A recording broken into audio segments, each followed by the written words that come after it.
My name is Stella, and for most of my life, I placed my trust only in what I could see, touch, and measure. The world, to me, was a vast, intricate puzzle, and science was the key to unlocking its mysteries. Religion felt like a storybook, a crutch for those unwilling to face the stark finality of life. I prided myself on my skepticism, my unwavering reliance on logic, and my ability to dismantle anyone who tried to challenge what I considered undeniable truth. My parents, kind and hardworking, rarely spoke of God or faith. Religion was neither encouraged nor condemned in our home. It simply wasn't part of our conversations. The idea of an omnipotent being orchestrating the universe felt like a tale spun to soften the harsh edges of existence. When I discovered evolution, the Big Bang, and the infinite expanse of space, I felt triumphant. The universe had no need for a creator. It was a perfect, self-sustaining machine, elegant in its complexity.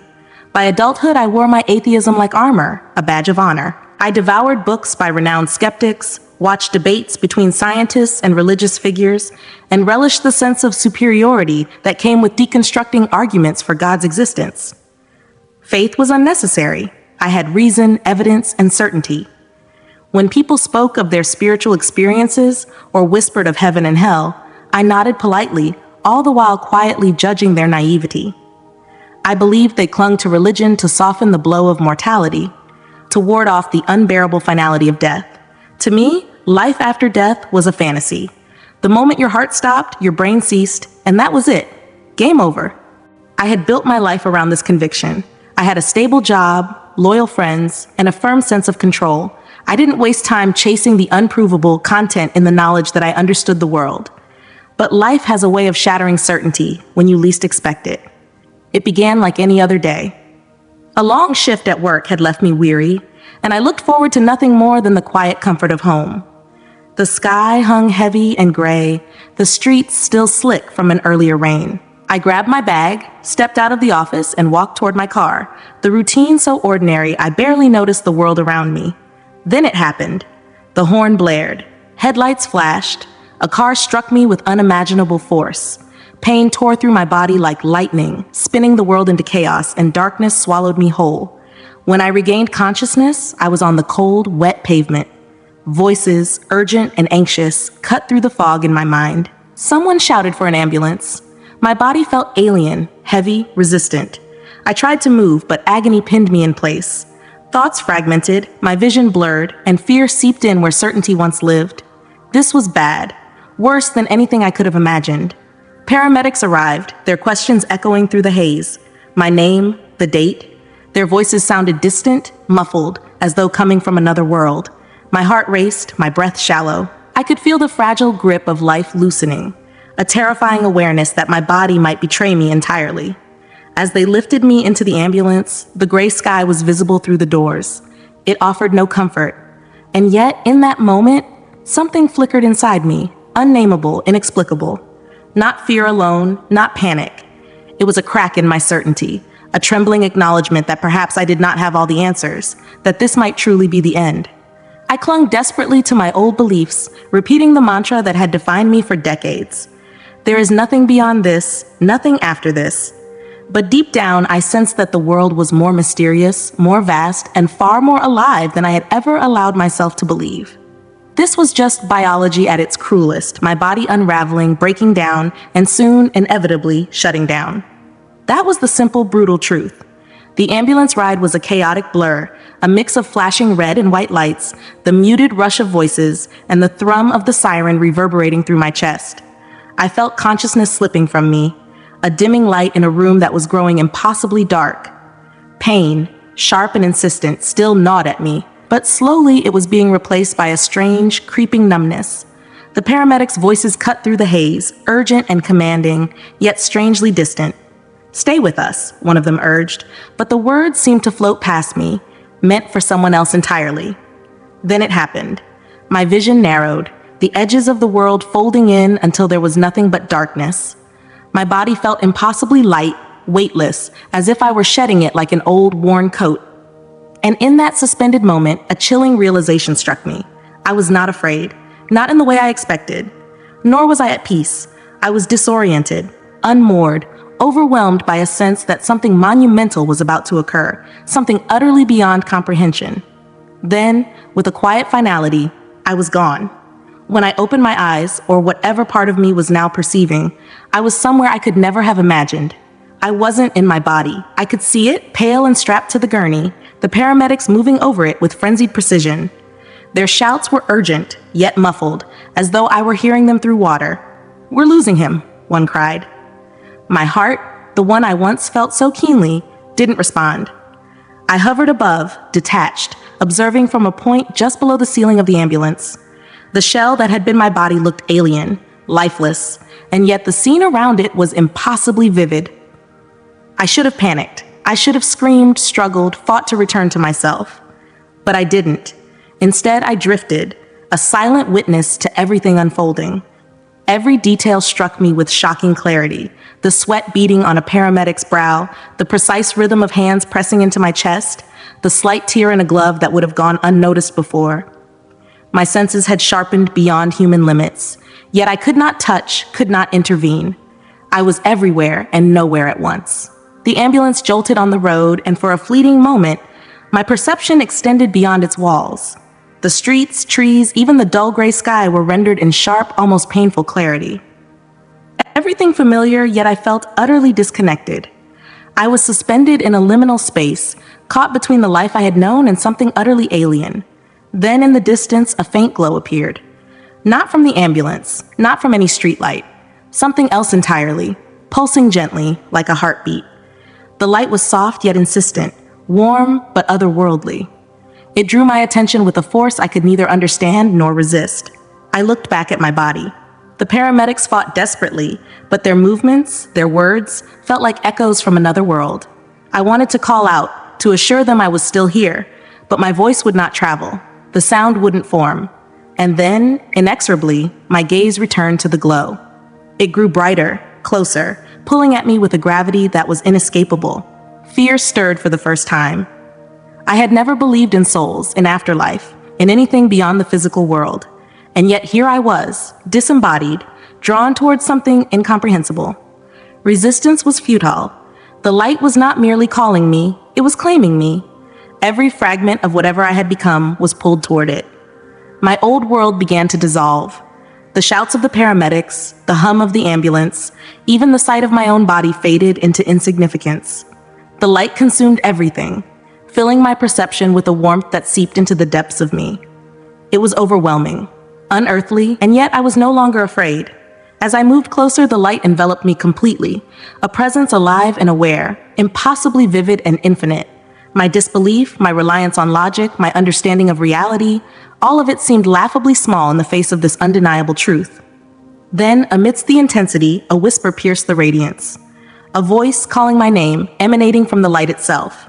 Not human, not earthly, yet imbued with authority, compassion, and certainty. I did not understand what was happening, nor what awaited me, but one truth became clear. My life, my understanding of existence would never be the same. The light was leading me somewhere, a realm beyond comprehension, beyond death, beyond the fragile illusions of the world I had known. As I moved deeper into it, the sense of presence intensified. This was not mere illumination. It was consciousness, awareness, absolute and penetrating. Every thought, every secret, every flicker of my being was laid bare, and yet I felt neither judged nor condemned. I existed in a state of pure witnessing, teetering on the threshold of a reality that defied all I had ever believed possible. There was nowhere to hide, no masks to wear, and for the first time in my life, I felt stripped bare, utterly exposed. Vulnerability wrapped around me like a cold wind, and I couldn't run from it. Then, from the heart of the light, a figure began to materialize. At first, it was nothing more than a shadow, a vague outline against the brightness. But as it drew nearer, it crystallized into a human form, radiant and commanding in a way that left no room for doubt. I didn't need a name or explanation. Deep within me, beneath every layer of skepticism I had built over decades, I just knew. It was Jesus. The man I had dismissed as myth, as a quaint relic of outdated belief, now stood before me with a presence so tangible, so undeniable, that every conviction I had ever held crumbled. And yet my first response wasn't awe, wasn't reverence. It was pure disbelief. My mind raced. This can't be real. This isn't happening. I had spent years rejecting him, imagining him as a story humans told to soothe their fear of the end. And here he was, flesh and essence intertwined, his eyes shining with a compassion that sliced through my defenses, through every wall I had built around doubt and pride. Before I could speak, he spoke. His voice was calm, not raised, yet it carried an authority that shook me to my very core. "Stella," he said, his tone soft yet piercing. "Who do you think I am?" The question lingered, simple in words, colossal in weight. I opened my mouth, but no sound came. What could I say? That I thought he was a fabrication, a comforting fiction? None of my old certainties felt sufficient now. None of my reasoned arguments held any power in his presence. When I remained silent, he asked again, softer this time, yet somehow sharper. "What do you believe happens after death?" The weight of the question hit me like a hammer. I had always believed that death was the absolute end, that consciousness was tied solely to the mechanics of the brain. And yet here I was, undeniably alive, undeniably conscious, standing in the gaze of the one I had spent my life denying. My beliefs, my logic, my pride in science, all of it felt hollow, like a fragile house of cards collapsing under the pressure of reality. The light surrounding us began to shift, moving, flowing, transforming into scenes that unfolded like a living tapestry. At first, it was my life laid bare. I saw myself as a child, rolling my eyes at my grandparents when they spoke of faith.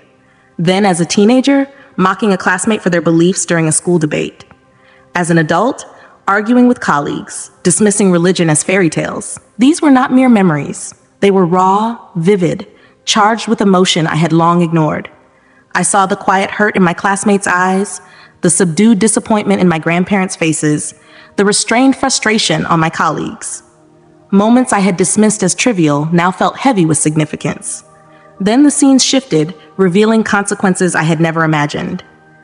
I saw a man sitting quietly in a church pew, wrestling with doubt because of my dismissive words. A young woman turning away from prayer, influenced by my sarcasm. These weren't just echoes of my own life. They were ripples spreading farther than I could have seen, touching hearts I never knew I had affected. "Your words have power," Jesus said, his voice cutting through my thoughts like sunlight through clouds. "You've used them to dismiss, to deny, to wound. But what have you built with them?" I had no answer. The truth was stark. I had torn down, criticized, rejected, but I had never created. I had never considered the lives I impacted, the doubts I planted, the pain I had left behind. The vision shifted again, and now the light itself became a living framework, revealing the structure of existence. Threads of energy and life intertwined, forming patterns I could barely comprehend. In the center, a truth shone so profoundly, so undeniably, that I sank to my knees. This was not about religion, not merely about belief. This was reality itself, the bedrock of everything I had sought in knowledge and reason. "Have you been willing to see it?" Jesus asked, his voice gentle yet unwavering. The question was a mirror, reflecting my stubbornness, my refusal to face uncertainty, my clinging to disbelief because it was safer than confronting the unknown. He stepped closer, and though his presence was overwhelming, it was not oppressive. "Stella," he said softly, "you have spent your life denying what you could not see. But what if you could see? What if the truth has always been here, waiting for you?" Tears streamed down my face. For the first time, I felt the weight of my pride, my arrogance, my unwillingness to look beyond my own understanding. I was speechless, unable to articulate a response to a reality so vast, so beyond anything I had ever imagined. "Now," he said, his tone shifting, "it is time to show you what comes next." The light surged, brilliant and alive, drawing me toward something infinite. I was not walking or floating. I was being carried by the very essence of this light, pulled toward a presence so vast it promised transformation. Whatever lay ahead, I sensed it would change me forever. Then, the world around me began to shift once more, as if reality itself were breathing in a new rhythm. The dazzling light that had enveloped me softened, revealing an endless landscape that stretched beyond the reach of imagination. It was not just beautiful, it was alive, humming with a presence I had never encountered before. A profound peace filled the air, warm and comforting, touching not only my skin, but the very core of my being. In the distance, I saw fields awash with colors more vivid than anything on earth. Trees swayed gently, their leaves shimmering like threads of pure light. A melody drifted through the space, not played by instruments, but woven into the air itself, resonating deep within me. Jesus' voice broke the stillness, gentle yet unwavering. This is the reward for those who seek truth, who walk in love and faith. I could hardly tear my eyes away. Figures appeared in the distance, their faces radiant with joy. They were not merely happy, they were whole, complete, in a way that transcended understanding. Though I did not know them, I felt an unexplainable connection, as if our souls shared a bond that words could never capture. The love in that place wrapped around me, enveloping me like a warm embrace. It was everything I had been unconsciously searching for. And then, as suddenly as it had appeared, the light dimmed and the warmth receded. The serenity vanished, replaced by an oppressive darkness that pressed against me. The cries of anguish cut through the air, raw and desperate, and from the shadows emerged twisted figures, their faces carved with pain and despair. Some reached out, clawing at the air as if seeking escape, while others were bent under the weight of their suffering. The ground beneath them was cracked and lifeless, radiating a heat that seared even though I felt no physical burn. "What is this?" I whispered, my voice trembling. Jesus stood beside me, sorrow etched on his face. "This is the consequence of rejection," he said softly. "A place where truth has been denied, where love has been abandoned. It is the absence of everything you just saw." The cries intensified, and their pain reached into me, not just the physical anguish, but a spiritual despair so consuming it defied comprehension. I wanted to look away, to shield myself, but I couldn't. These were not mere visions. These were souls, lives trapped in torment they had chosen by turning from the light. Turning to Jesus, my voice breaking, I asked, "Why are you showing me this? What am I meant to do?" His gaze was tender but grave. "The choices you make, the truths you accept or reject, lead to one of these realities. Humanity was made for love, for connection, for eternity with God. Yet many walk away, denying the gift that is freely given." I wanted to argue, to question why such suffering existed, but the truth was undeniable, shattering every belief I had ever held. This was not punishment, it was separation. The absence of love, of truth, of God, created a torment beyond human understanding. The visions faded, and I found myself back in the light. My mind reeled, struggling to comprehend the enormity of what I had just witnessed. "Why me?" I whispered. "Why show this to me, someone who has spent a lifetime rejecting everything you stand for?" Jesus stepped closer, his presence overwhelming yet comforting. "Because you have been given a choice," he said. "You have sought answers, even if you didn't know it. Now you have seen the truth. It is yours to share." Tears streamed down my face. Who will believe me? I'm just a skeptic, someone who has spent life denying you. His hand rested on my shoulder, a warmth that reached the depths of my soul. The greatest transformations come from the most unlikely places. Your story will touch those who need to hear it. Trust the truth you have been shown. The light around us brightened, and I felt myself being drawn back. Panic surged. "Wait," I cried. "I'm not ready. I don't know what to do." "You will know," Jesus said calmly. "The truth is within you now. Go and share what you've seen." Before I could respond, the light consumed everything, and I was thrust back into the world I thought I had left behind.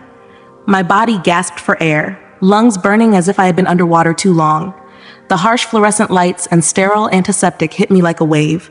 Machines beeped frantically, voices called out, the clatter of medical equipment filling my ears. "He's back! We have a pulse!" someone shouted. Faces hovered over me, doctors, nurses, their expressions a mix of shock and relief. My body was heavy, but I was alive. My family rushed in moments later. My mother gripped my hand, tears streaming. "Stella, can you hear me?" Her voice wavered between sobs and laughter. My father's stoic demeanor crumbled as he wiped his eyes. Their presence anchored me to a world I now saw differently, though my mind still floated in the expanse of what I had experienced. In the days that followed, I returned home. Physically, I healed, but mentally, I was adrift. I spent hours staring at the ceiling, reliving the encounter over and over. Sleep eluded me. Every attempt brought the visions rushing back. Rational explanations tempted me, a hallucination, a dream, a brain deprived of oxygen. Yet deep inside, I knew it had been real, more real than anything I had ever known. The conflict within me was intense. My identity as a skeptic felt shattered. I avoided friends, unprepared to face their questions. The thought of them believing me, or worse, doubting me, was unbearable. One afternoon, my sister Sarah arrived unannounced. She found me in the dark, curtains drawn, a cold, half-eaten meal on the table. "Stella, you're scaring me," she said gently. "Talk to me." I began hesitantly, recounting everything: the accident, the out-of-body experience, the visions of heaven and hell. Tears flowed freely as I spoke, emotions long held at bay. Sarah listened, silent and attentive, her eyes a mixture of shock and empathy. When I finished, she took my hand. "I believe you," she said simply. Her belief gave me courage. I reached out to a local church, meeting Pastor Michael, who welcomed me warmly and listened without judgment. "Experiences like yours are profound," he said. "They shake us, challenge us, but can also be the start of something beautiful." I began attending services, hesitant at first. Hymns, prayers, community, they all felt new, yet they resonated. Love, forgiveness, redemption were no longer abstract concepts. They became possibilities, tangible truths I could grasp. Sharing my story with friends was daunting. Skepticism, disbelief, even unease met me, yet some listened with curiosity. "Tell me more," one said. "I don't know if I believe, but I want to understand."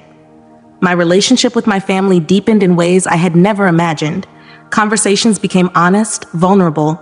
Faith, purpose, the afterlife, topics once avoided now filled our dinners and quiet moments. One evening, my father quietly said, "I'm proud of you, Stella."